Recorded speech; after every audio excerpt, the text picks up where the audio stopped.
La chaîne France Info est-elle en train de devenir CNews? Syndicats, journalistes et téléspectateurs observent une dérive éditoriale. Donc cette dérive, vraiment, on l'observe à l'échelle de l'entièreté du service public. Le service public est un reflet des rapports de force politiques qui se jouent au niveau de l'État. C'est vraiment une caisse de résonance de toutes les contradictions au niveau du pouvoir. Et c'est ce qu'on observe aussi sur France Info. Et donc on va regarder ça. Donc Michel Onfray débattant à l'antenne du Grand Remplacement, le chroniqueur Paul Melun liant grand banditisme et Seine-Saint-Denis, un reporter envoyé faire la promotion du dernier livre de Jordan Bardella, France Info, chaîne d'info du service public, est de plus en plus souvent comparée à CNews. Comment en est-on arrivé là? Saviez-vous que la Seine-Saint-Denis, où vous habitez peut-être, comme une partie des journalistes de la rédaction d'Arrêt sur Image, est la plaque tournante de la nouvelle criminalité organisée?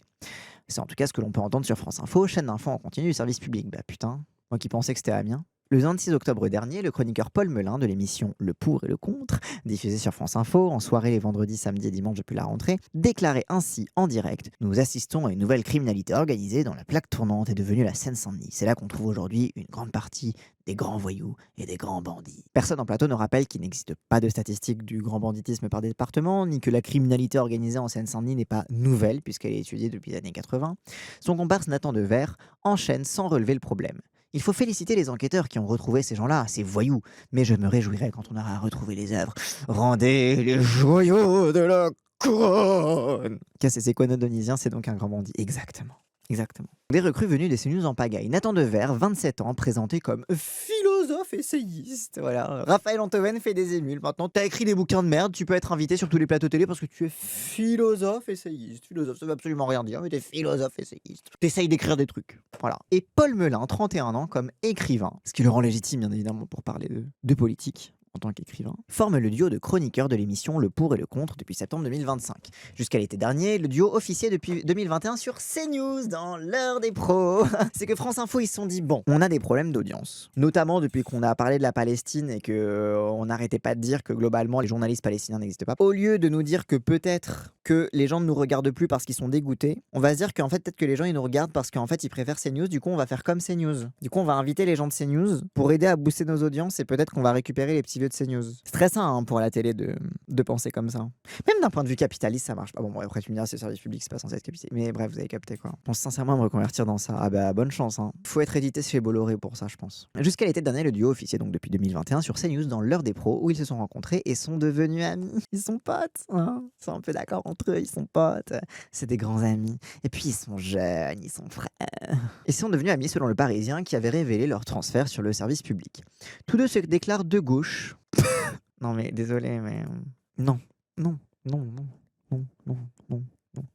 Non, vous n'êtes pas de gauche, non. Désolé. Mais d'une gauche bien précise, comme il l'expliquait lors d'une conférence à la Sorbonne en janvier 2024 à laquelle avait assisté le JDD.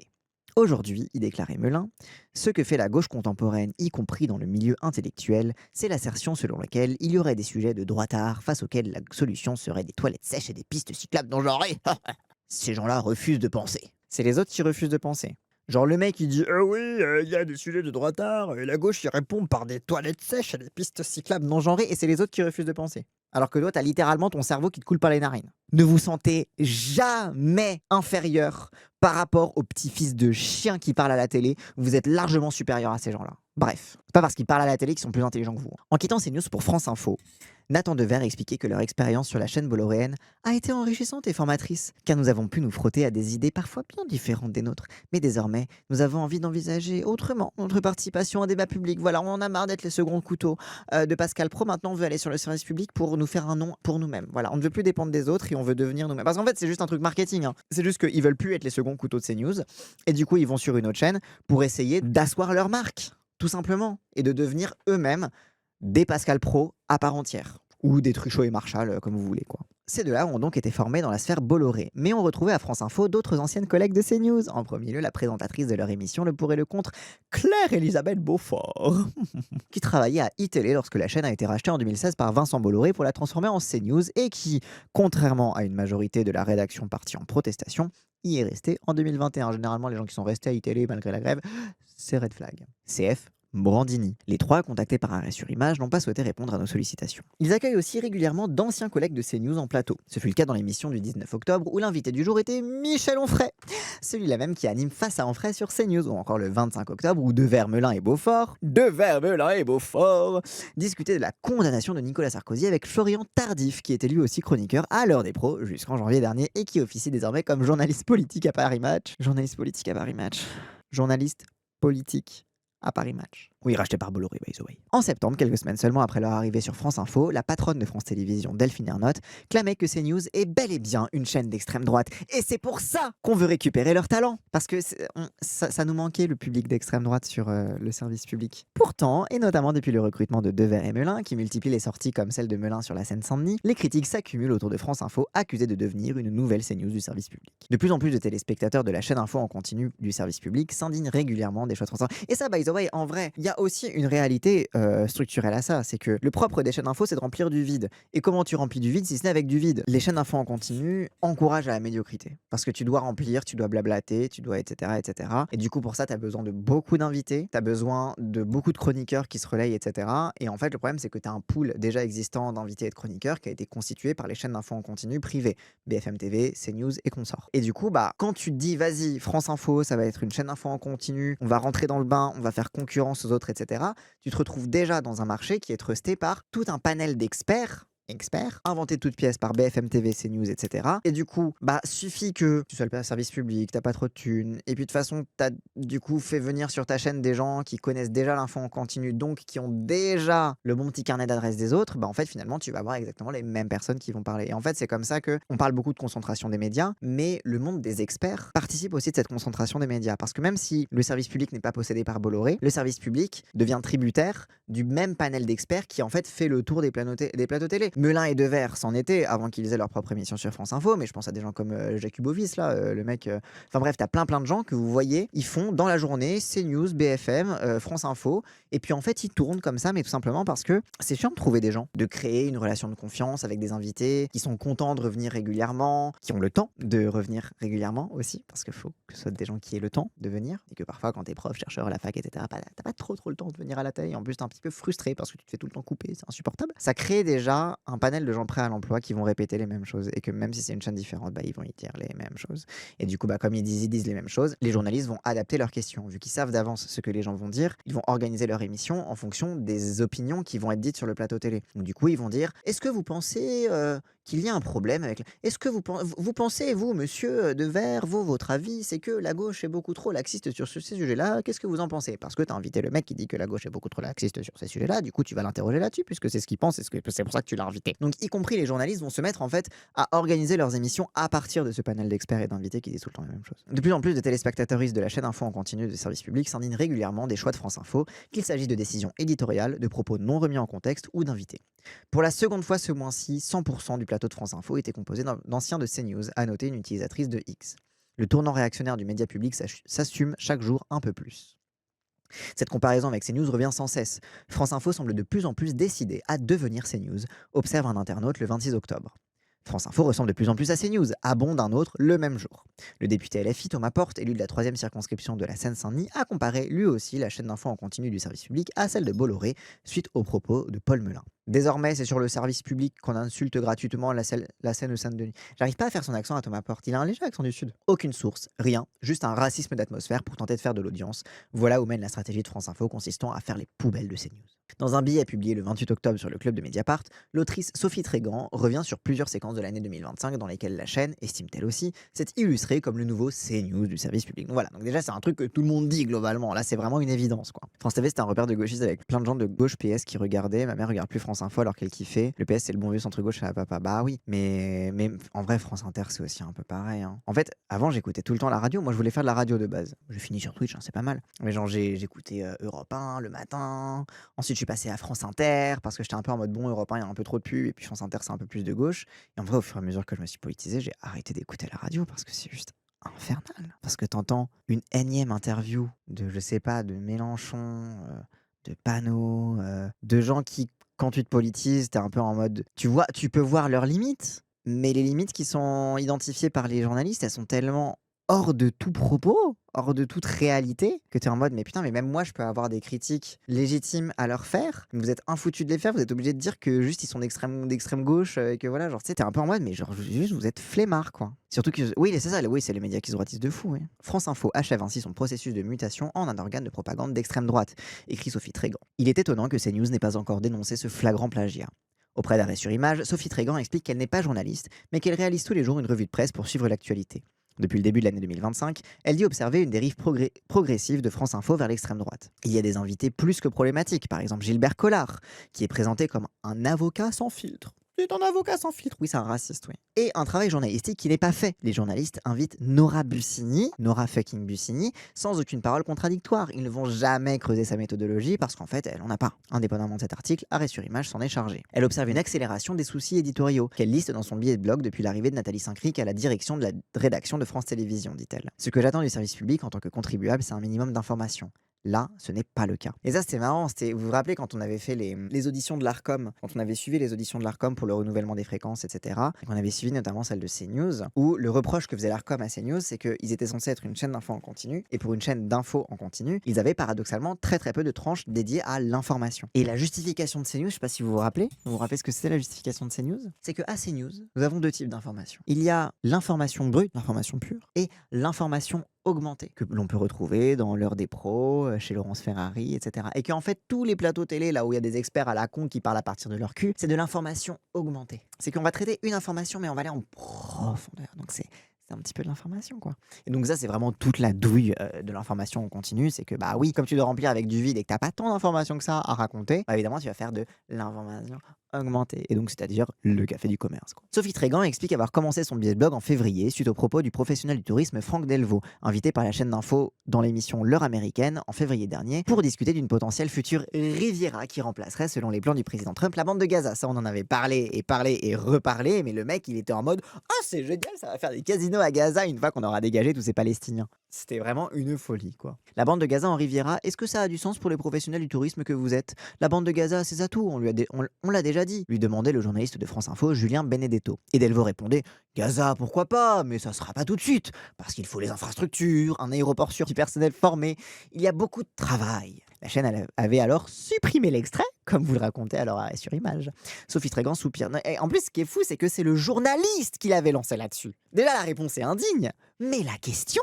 Sophie Trégan soupire. J'avais l'impression de regarder CNews et d'entendre Pascal Praud parler de la future Riviera. Journalistes et syndicats de la chaîne de service public avaient collectivement fustigé une séquence journalistiquement, éthiquement, déontologiquement et humainement déplorable et totalement inexcusable. Onfray et Devers qui discutent tranquillement de grands emplacements. La semaine précédant les propos de Paul Melun sur le grand banditisme en Seine-Saint-Denis, le 19 octobre, Michel Onfray était invité de Devers et Melun. Ils se connaissent forcément un peu puisque l'essayiste aussi officie sur CNews. En fait, c'est ça, c'est vraiment juste complètement consanguin en fait tout ça. Vers 22h52, alors qu'Onfray parle depuis un bon moment, Nathan Devers revient sur la notion d'enracinement, discutée plus tôt dans l'émission. Quand vous disiez l'enracinement, ça parle de la volonté. Vous êtes donc complètement opposé à un concept qui devient de plus en plus structurant, qui est celui du grand remplacement.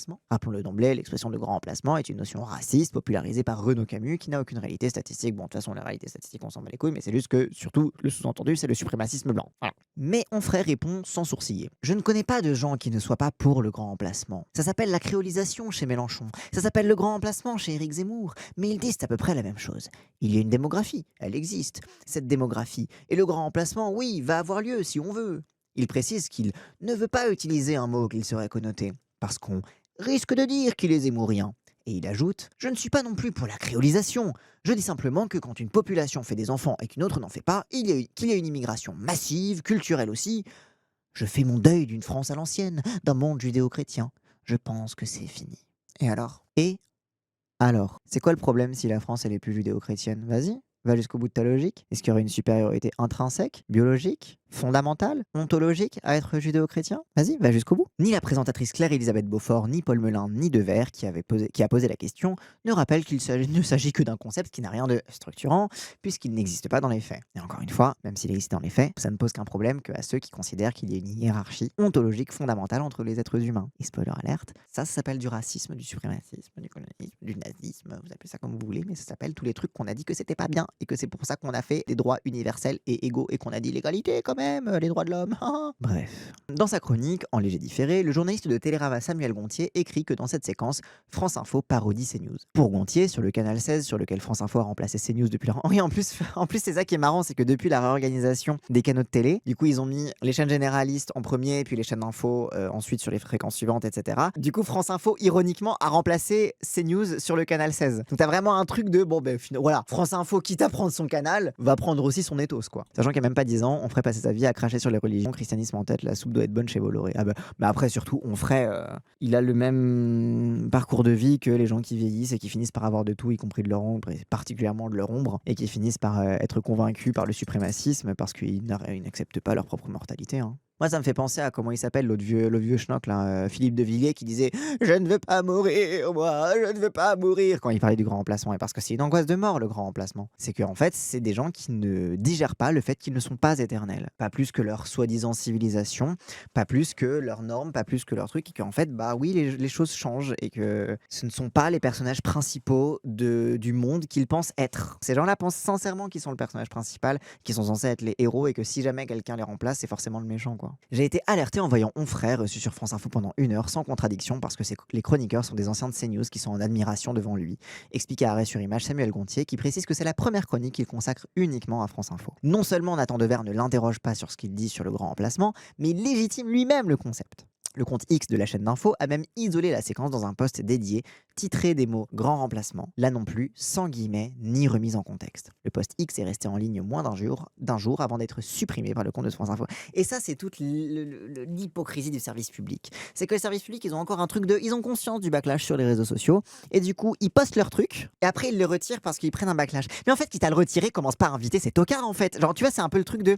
Non, mais on reste pour la discussion, et vous avez raison, peut-être que ça a peut-être choqué des personnes de voir ça. Mais dans ce cas, tu n'invites pas ces gens-là, parce que ces gens-là vont dire ça à la télé. Point barre.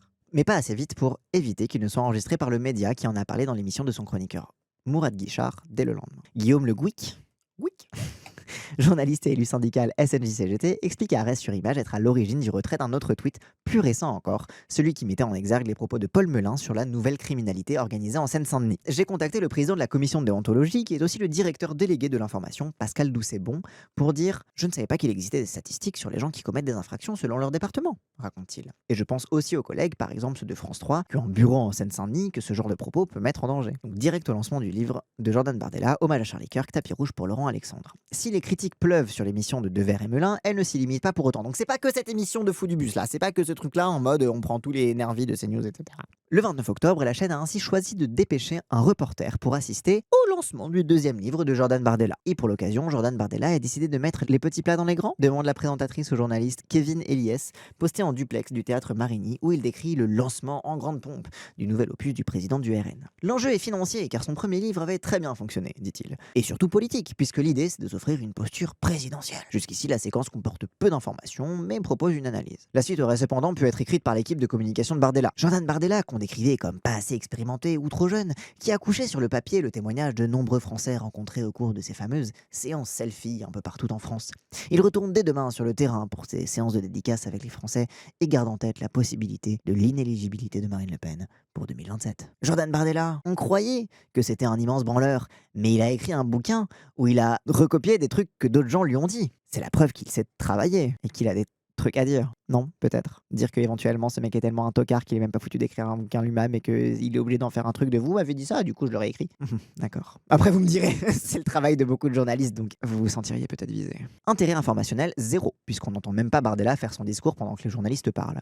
Celui-ci ne rappelle jamais non plus les accusations à l'encontre de Bardella lui-même concernant de possibles faux documents. Le journaliste apolitiste Guillaume Deleurance s'est indigné de la séquence. Et donc, France Info envoie une équipe couvrir la soirée du lancement du nouveau livre de président d'un parti fasciste français, surtout ne changez rien. Samuel Gontier de Télérama remarque que des 4 chaînes d'infos, l'événement n'a été abordé que sur France Info et sur CNews. Même pas BFM, rien, etc.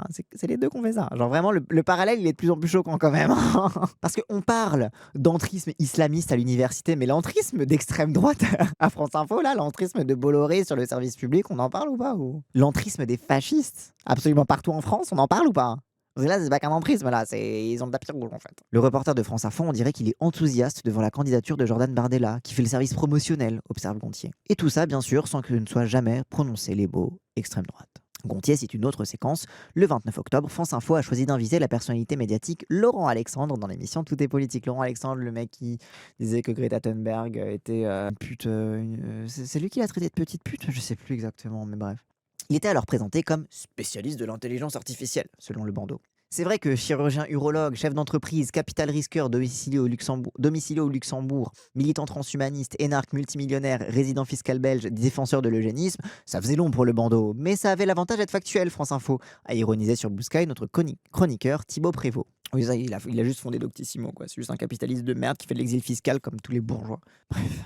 Oui, c'est ça, il a dit que Thunberg était débile et manipulé à cause de son autisme. Oui, c'est ça, il avait dit de la merde sur Thunberg là-dessus, oui, c'est ça. Et à l'époque, il était présenté comme médecin ou comme expert sur la médecine, je sais plus quoi. Laurent Alexandre est en effet invité à propos de son dernier livre qui conseille aux jeunes de ne pas faire d'études et de devenir complémentaire de l'IA. Ah, carrément. Soyez cons, vous inquiétez pas, le fascisme s'occupera de tout. Donc de devenir complémentaire de l'IA sans qu'il ne soit jamais rappelé qu'il est également actionnaire de sociétés d'intelligence artificielle. Ou qu'il conseille Jordan Bardella sur ces mêmes sujets. Gontier, qui a visionné la séquence, décrit une demi-heure de délire. Les journalistes en plateau, Gilles Bornstein, ah bah tiens, et Nathalie Saint-Cric, ah bah tiens, ne questionnent jamais le bien fondé de ces théories et ne posent jamais une question sur les conséquences sociales et environnementales de l'IA. Le journaliste à Télérama ne compte plus les incidents récents qui l'ont fait tiquer sur France Info. Il y a eu plein d'alertes ces derniers temps, des choses pointées par les médias, mais aussi les syndicats ou les internautes. Pour les syndicats, une sorte de dérive. Contactée par Arrêt sur Image, la Société des journalistes de France Info, pourtant directement concernée par ses nombreux soucis éditoriaux, ne nous a pas répondu malgré nos nombreuses sollicitations. Les syndicats de la chaîne, en revanche, ont accepté de nous parler. Élus CGT comme SNJ-CGT s'inquiètent de cette dérive éditoriale. On prépare une alerte en commission déontologique, dit l'élu CGT François Bader à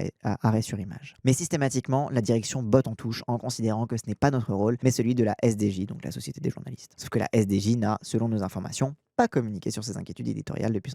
C'est moi ou je sais pas s'il y a des experts sur la critique média et la sociologie des médias, mais on est d'accord, les SDJ ça sert à dépasser les syndicats par l'officialité, non? Ou c'est logique que les SDJ soient distincts des syndicats? Parce que moi quand je vois l'excuse de ah c'est pas le rôle des syndicats, c'est celui de la société des journalistes, j'ai un peu l'impression que la SDJ ça sert surtout à faire taire les syndicats, mais j'avoue je sais pas, je suis pas expert non plus. Je sais pas s'il y a des journalistes dans le chat ou s'il y a des gens qui s'y connaissent, ça se trouve je dis de la merde. Leur rôle est ambigu. Ouais. Ok. Donc, sauf que la SDJ n'a, selon nos informations, pas communiqué sur ses inquiétudes éditoriales depuis son renouvellement il y a 2 mois. Guillaume Le Gouic, élu au SNJ-CGT, Le Gouic, ils sont rigolos les noms de famille bretons quand même, note lui aussi une forme de dérive. Il y a de plus en plus de débats, de moins en moins de reportages, de décryptages, on est en train de singer les chaînes concurrentes, mais en pire. Donc voilà, c'est ce que je vous disais, quoi. Lui souligne que France Info en particulier, parce qu'elle est une chaîne de service public, se doit de faire mieux. On est très observé, on se doit d'avoir une certaine éthique. Quand on entend ce genre de propos sur nos chaînes, qui ne sont pas démentis ou recadrés par ceux et celles qui animent nos débats, ça nous inquiète. Souvent, la SDJ est plus axée éditorialisation. Ok, donc le syndicat est plus axé sur les conditions de travail et la SDJ sur l'éditorialisation. Ouais, mais le problème, c'est que l'éditorialisation est tellement liée aux conditions de travail que, je veux dire, si tu as des bonnes conditions de travail, tu as une plus grande liberté éditoriale aussi. Donc en vrai, les deux sont tellement liés que les SDJ ont techniquement pour mission d'assurer l'indépendance éditoriale des rédactions et de juguler l'influence des actionnaires. Ouais, mais du coup, ouais, ça revient un petit peu à ce que je dis. Ou comme ça, de loin, encore une fois, je suis pas de la profession ou quoi, tu vois. Mais comme ça, de loin, moi, je pars du principe qu'il y a quand même un lien évident entre les conditions de travail et le travail des syndicats et la garantie de l'indépendance éditoriale, quoi. Mais bon, bref. On est très observé, on doit avoir une certaine éthique, blablabla, qui ne sont pas démentis ou recadrés par celles et ceux qui ça nous inquiète. Selon son collègue du SNJ-CGT, Georges Pinol, suite à l'incident en février des propos sur la Riviera à Gaza, des mesures ont tout de même été prises. Il y a une réorganisation de la chaîne de validation, dit-il. Avec une double validation de ce qui se passe à l'antenne, un panorama général commun à toute la rédaction, avec tous les gens invités. On a ajouté des strates de décision éditoriale, mais on se rend compte que ça ne suffit pas. Bah oui, parce que quand tu ajoutes des strates de décision éditoriale, tu ajoutes aussi des strates de censure et de déresponsabilisation. Parce que ce sont aussi des commentateurs, des journalistes qui dérapent. Même avec des nouvelles strates, France Info n'a toujours pas les moyens de ses ambitions. Bah oui, en plus, t'as beau avoir des strates de validation, si t'invites toujours les mêmes tocards de CNews, bah ils vont dire les mêmes trucs de tocards de CNews. Les élus syndicaux déplorent une image de marque dégradée. Et un malaise en interne qui se répand. Il y a des gens qui sont mal à l'aise, qui sont complètement désabusés par ce qui se passe. François Bader, à la CGT, dénonce le fonctionnement vertical de France Info, dans lequel il n'y a plus de débat démocratique et où les journalistes sont traités comme des exécutants. Selon une journaliste, bien que les équipes restent très discrètes, chacune des sorties de route à l'antenne, dans l'émission Le pour et le contre ou ailleurs, sont commentées en interne et parfois remontées à la SDJ. Les journalistes regrettent une atteinte à la neutralité de la chaîne, qui contrevient à l'identité que France Info s'était forgée à ses débuts, celle d'une chaîne plurielle, une chaîne pour tout le monde. Pour Georges Pinol, France Télévisions a voulu transformer cette chaîne en reprenant le modèle de la chaîne de talk comme BFM ou CNews. Mais cela comporte un danger très grand de dérapage et de dérive. En effet, c'est complexe quand tu regardes les profils qui exercent l'influence au sein des SDJ, même s'il y a parfois des éclairs d'indépendance et de déontologie, ça défend la corpo pour le meilleur et pour le pire, c'est un peu comme les magistrats, dynamique sociopolitique comparable. Ok. Oui, donc il y a un blocage corporatiste qui fait... Ok, oui. Mais oui, c'est logique, ça m'étonne pas. Mais alors pourquoi France Info fait-elle comme CNews? Est-ce une course à l'audience pour tenter d'égaler la chaîne de Bolloré, désormais première chaîne d'info de France? Est-ce une volonté politique, comme l'estiment certains interlocuteurs d'Arrêt sur Image, de se présenter comme une chaîne qui parle à tout l'électorat, jusqu'à l'extrême droite? J'ai l'impression que France Info elle-même ne sait même pas quelle est sa stratégie éditoriale, analyse Samuel Gontier, en soulignant par exemple que la couverture de l'incarcération de Nicolas Sarkozy par la chaîne d'info a été plus équilibrée que ses concurrentes. Ce que je ne comprends pas, ajoute le journaliste à Télérama, c'est que France Info, c'est France Télévisions, soit la plus grosse rédaction de France, avec des antennes partout en région. Bêtement, je me dis qu'avec tout ça, on peut faire une chaîne d'info plus variée, centrée sur les faits. Ils ont tout sous la main pour faire une chaîne d'info différente, et ils ne le font pas. Parmi les journalistes de la chaîne, certaines de la rédaction ont le sentiment que la direction flirte avec la bête immonde pour tailler des croupières à CNews et faire monter ses audiences, souffle-t-on. L'élu syndical Georges Pinol soupire. On a affaire à des apprentis sorciers. France Info se retrouve prise dans un étau politique qui se referme sur elle. Ah, c'est ça, c'est que aussi comme ils n'ont pas de vision sur leur propre chaîne, et que de toute façon la direction change tout le temps parce que c'est extrêmement politique aussi le service public, encore une fois, bah du coup ils sont infoutus d'avoir une vision ambitieuse et de la défendre, et d'avoir les couilles de la défendre derrière. Ouais, c'est ça, c'est du suivisme, quoi. Et voilà comme ça, comment la fenêtre d'Overton se déplace vers l'extrême droite, par suivisme, par lâcheté, par absence d'ambition. Difficile d'obtenir une réaction de la part de la direction de la chaîne concernant les critiques et les comparaisons dont elle fait l'objet. Nos messages à la direction de la communication de France Info sont restés lettres mortes, tandis que nos appels sont transférés vers la messagerie. Contacté par Arrêt sur Image, le directeur délégué de l'information et président de la commission de déontologie de France Info, Pascal Doucet-Bon, nous a déclaré « Je suis ravi que vous vouliez discuter avec moi, mais moi, je ne tiens pas à discuter avec vous. » Allez vous faire foutre. En tant que président de la commission de déontologie, a-t-il expliqué, il intervient dans un organe interne et n'a pas envie de discuter avec Arrêt sur Image de cette histoire. Il a conclu notre appel en nous suggérant d'oublier son numéro. Voilà, allez les gauchistes, circulez, il n'y a rien à voir. Donc après publication de notre papier, Nathan Dever est revenu vers nous, assurant n'avoir pas vu notre texto. À propos du concept de grand remplacement, il assure le concept de Renaud Camus, j'ai 50 000 fois dénoncé comme complotiste, raciste, etc. Bah du coup, si tu l'as dénoncé, pourquoi tu l'as utilisé? Mon objet était justement de confronter Michel Onfray à la confusion de ses propos à ce sujet, mais pendant que je posais ma question, on m'indiquait dans l'oreillette qu'il fallait rendre l'antenne dans 45 secondes, et j'aurais donc dû... Ah, mais je voulais interroger Michel Onfray sur les limites de ce concept et du fait que c'était pas bien, mais dans l'oreillette, on m'a dit qu'il fallait couper dans 45 secondes, et je n'ai pas eu le temps de faire le disclaimer, vous comprenez, j'ai été pris par le temps, mais peut-être qu'il fallait regarder l'horloge. J'ai donc dû l'écourter. Voilà. C'est pas ma faute, j'avais pas le temps, c'est tout. Ah, c'est dommage, putain alors. Mais comme je ne suis pas un journaliste professionnel, moi je ne suis qu'un porte-voix de CNews, je ne sais pas mener une émission et je ne sais pas regarder l'heure quand je mène une émission, bien sûr. Concernant le reste de notre article, il écrit n'y reconnaître nullement son émission, assurant que celle-ci n'a rien à voir avec CNews. Oui. Mais c'est toi CNews, c'est toi qui as à voir avec CNews en fait. Ajoutant, puisqu'il sera prochainement reçu dans l'émission, je vous ai laissé parler, mais j'aurai je crois l'occasion de parler de tout cela chez Daniel Schneiderman. Donc voilà. Moi vraiment ce qui me fume là-dedans, c'est la condescendance, le passif-agressif permanent, c'est vraiment le truc de non mais circuler, il n'y a rien à voir. En fait, c'est qu'il y a un constat très très clair, mais qui se fait dans tous les médias, de la lâcheté, du suivisme, de l'absence de vision claire sur c'est quoi un média, c'est quoi le sens de faire de l'information aujourd'hui, au 21e siècle, en 2025. Qui y réfléchit dans les rédactions? En fait, simplement, les gens qui y sont mis font du suivisme, et du coup, il n'y a plus aucune innovation. Tu sais, les gens, ils disent, oh là là, le capitalisme permet l'innovation, et en fait, ce qui permet l'innovation, c'est d'empêcher le service public, et en fait le service public empêche l'innovation. Non, il y a pas mal d'innovations historiquement sur le service public. Ce qui empêche l'innovation, c'est la course aux audiences, le suivisme et la lâcheté politique. Tout ça caché derrière la neutralité et la flemme de faire son métier correctement, de payer les gens. Parce que ça coûte cher de produire de l'information. Du coup, comme on a la flemme de payer des gens pour faire de l'information, ou même de travailler, de payer des gens pour coordonner les informations avec, comme disait Samuel Gontier, avec toutes les chaînes régionales, etc., pour faire de la vraie info ou quoi que ce soit, ou même d'aller chercher des nouveaux profils, etc. Non. Bah, comme on a la flemme, bon, on va faire comme les autres, quoi. Mais bref. Hop, et avant de partir, n'hésitez pas, si cette vidéo vous a plu, à liker, commenter, partager, comme d'habitude, ça aide à faire tourner l'algorithme. Et si vous voulez me soutenir financièrement, n'hésitez pas à cliquer sur le lien Stream Elements qu'il y a dans la description de cette vidéo. Allez, cette fois, je vous laisse.